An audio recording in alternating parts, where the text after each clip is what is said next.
Oh les petits oiseaux!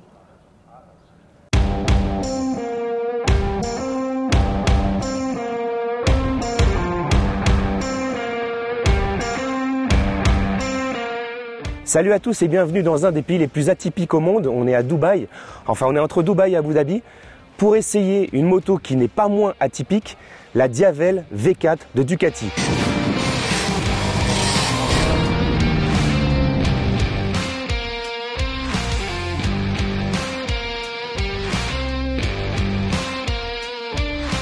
Alors le Diavel de Ducati, on ne le présente plus, hein. 2 générations, 12 ans de carrière, 45 000 unités vendues. La machine qu'on pensait vouée à l'échec parce que le concept était vraiment complètement barré. Un mélange entre cruiser, roadster, sportive. Finalement, ça continue puisqu'on a le V4, la dernière génération de Diavel.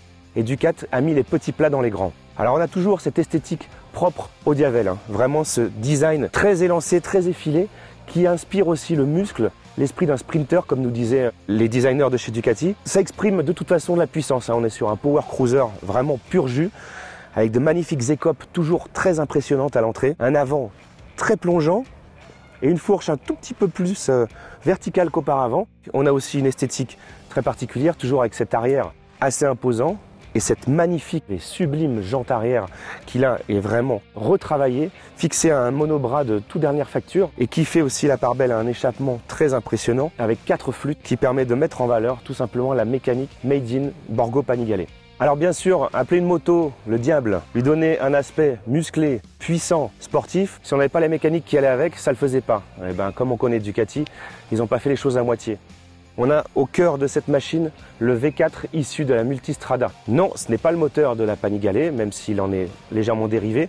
Là, on est plus sur un moteur puissant, souple, coupleux, moins explosif que sur la sportive, mais tout aussi caractériel. Alors c'est toujours quelque chose de très impressionnant, un Diavel, quand on s'en approche, hein. Vraiment, l'esthétique exprime vraiment le caractère qu'on va y trouver. On a quand même une machine qui fait 168 chevaux et 128 Nm de couple. Le tout sur une crête vraiment très éloignée grâce au V4 avec une électronique qui travaille parfaitement et ce qui fait qu'on a des accélérations ultra puissantes mais ultra linéaires. On perd peut-être un peu en caractère par rapport à un V2 qui disparaît au passage de la gamme. Le Diavel sera uniquement disponible en V4. Néanmoins, on peut quand même se dire qu'on maîtrise une moto qui fait près de 170 chevaux et ça c'est pas rien. Alors bien sûr, quand je dis maîtriser, je peux vous dire que n'importe qui peut se prendre pour un pilote avec cette moto, tant l'électronique est bien faite. On a au cœur de cette machine une centrale inertienne Bosch qui permet de calculer l'angle de la machine, l'accélération, le freinage, tout ce qu'il faut pour offrir au pilote la sécurité et la performance. Au niveau des aides et de la sécurité, on a quand même un anti-wheeling, un ABS de courbe, un traction control qui fonctionne aussi en courbe, un quick shifter up and down hyper bien pensé qui ne coupe pas trop sur les accélérations et qui permet vraiment d'avoir un pilotage ultra sportif. La possibilité de gérer l'accélération et l'intrusivité de l'ABS. En gros, on a vraiment l'essentiel des réglages pour que le pilote prenne du plaisir et soit toujours en sécurité. Alors aujourd'hui, Ducati a eu la bonne idée de nous emmener dans un pays complètement atypique où en fait on peut privatiser des routes au milieu de la montagne sans que ça gêne personne. Nous, ça ne nous a pas forcément dérangé parce qu'on a pu vraiment tester la machine dans ses retranchements. Et d'ailleurs, je peux vous dire que les repose-pieds en ont un petit peu pâti.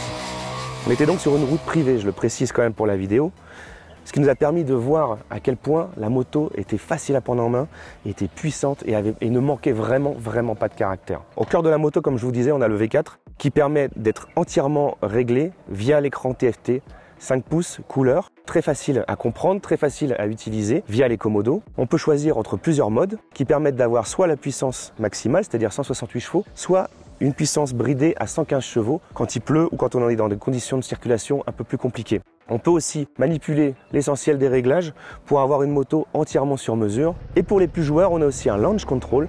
Alors ça, c'est typique des muscle cars américains. On a ça sur cette moto, vraiment ambiance dragster.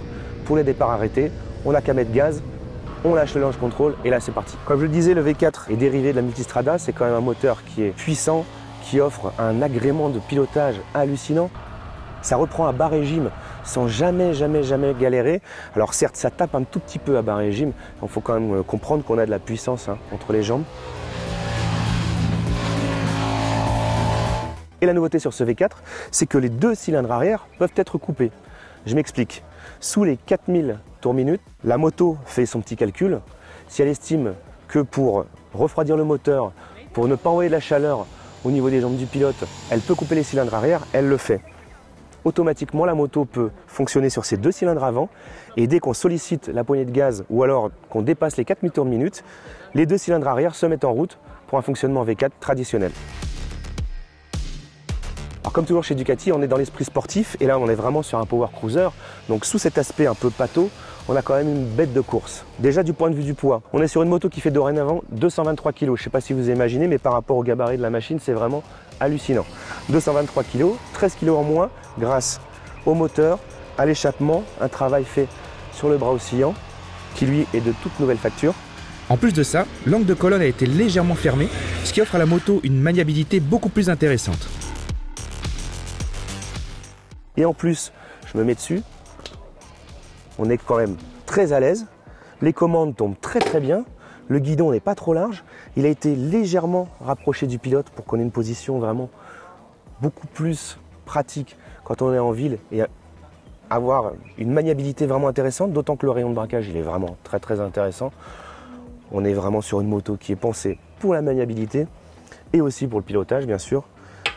En somme, on est vraiment sur le power cruiser par excellence. La dotation est toujours parfaite. Niveau freinage, on est sur du Brembo style EMA, des étriers monoblocs à montage radial qui pincent les disques de plus de 300 mm. On est là sur du freinage ultra progressif, très facile à doser mais aussi très puissant si nécessaire. En complément, on a aussi une suspension avant signée Marzocchi, arrière signée Sachs qui travaille parfaitement. Les chocs sont encaissés mais avec une telle finesse qu'on ne ressent même pas la route, d'autant que le châssis est ultra rigide. Et en plus de ça, c'est confortable. C'est ça qui est assez bluffant sur cette moto, c'est qu'elle est à la fois sportive, lookée et confortable. Alors le Diavel, ça reste quand même le Diavel. Ça reste une moto vraiment hallucinante. Un power cruiser qui permet d'avoir un look de dingue, qui permet de prendre du plaisir tranquillement, parce qu'en fait c'est très facile à prendre en main. L'électronique travaille excessivement bien. On a une maniabilité qui est vraiment bluffante. Petite réflexion au passage sur la montre pneumatique, des Diablo Rosso 3 développés spécifiquement pour cette machine au début. Pirelli a vraiment assuré parce que le grip était bluffant. Je peux vous dire que les repose-pieds s'en souviennent. C'est peut-être le petit bémol sur cette moto, on a toujours les repose-pieds, même s'ils ont été relevés, même si la garde au sol est un peu plus importante, on a toujours les repose-pieds qui vont avoir tendance à frotter quand on attaque. Ça c'est l'apanage d'une moto qui est facile à prendre en main et qui ne manque pas de puissance. Tout est entièrement réglable, on peut avoir la moto quasiment sur mesure comme on veut. Le Diable finalement c'est pas assagi mais il est beaucoup plus accessible. Alors je ne sais pas si c'est une bonne chose, à mon avis il va y avoir énormément de tout nouveaux pilotes en herbe sur les routes. Moi ce que je peux vous dire c'est que j'ai été convaincu par cette nouvelle formule, même si j'adore le V2, on peut dire que le V4 avec cette puissance, avec ce son hallucinant quand on monte dans les tours, nous envoûte. Moi ce que je sais c'est que le contrat avec le Diable est rempli, j'ai plus qu'à signer, il m'a juste demandé mon âme, je pense que ça vaut pas grand chose. Enfin ça vaut pas grand chose, enfin si ça vaut quand même pas loin de 27 000 €. Donc en fait le Diable il se cache vraiment dans les détails.